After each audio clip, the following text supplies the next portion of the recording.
I have a প্ল্যানের একটি অংশ হচ্ছে যে আমরা আগামী 12 তারিখে যে নির্বাচন, এই নির্বাচনে ইনশাল্লাহ বাংলাদেশ জাতীয়তাবাদী দল সরকার গঠনে সক্ষম হলে জনগণের ম্যান্ডেট নিয়ে আমরা সমগ্র বাংলাদেশে 20,000-এর মতন কিলোমিটারের মতন খাল আমরা খনন করতে পারি। আমাদের নির্বাচনী অঙ্গীকার এবং প্রতিশ্রুতি মোতাবেক আমরা প্রথমেই বলেছিলাম যে প্রায় 1000 কিলোমিটার আমরা খাল খনন কর্মসূচি সম্পন্ন করব। তবে এখন আমরা লক্ষ্য করছি দৃশ্যমান হবে 1200 কিলোমিটারের উপরে।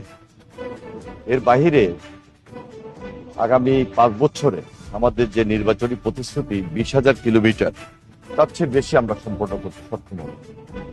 এই আলোচনাটি আজকে আমরা সম্পন্ন করেছি। আপনারা জানেন যে খাল খনন কর্মসূচি এটা একটা আন্দোলন, এটা একটা বিপ্লব। প্রেসিডেন্ট জিয়া রহমান সাহেব তার জীবদ্দশায় এই কর্মসূচি স্বেচ্ছাশ্রমের ভিত্তিতে দখল করেছিলেন। এখন আমরা মাননীয় প্রধানমন্ত্রী জনাব তারেক রহমান ওনার উদ্বোধনী কর্মসূচির মাধ্যমে এই কর্মসূচি আমরা এই ঈদের আগেই আমরা শুরু করতে যাচ্ছি এবং শুরু করতে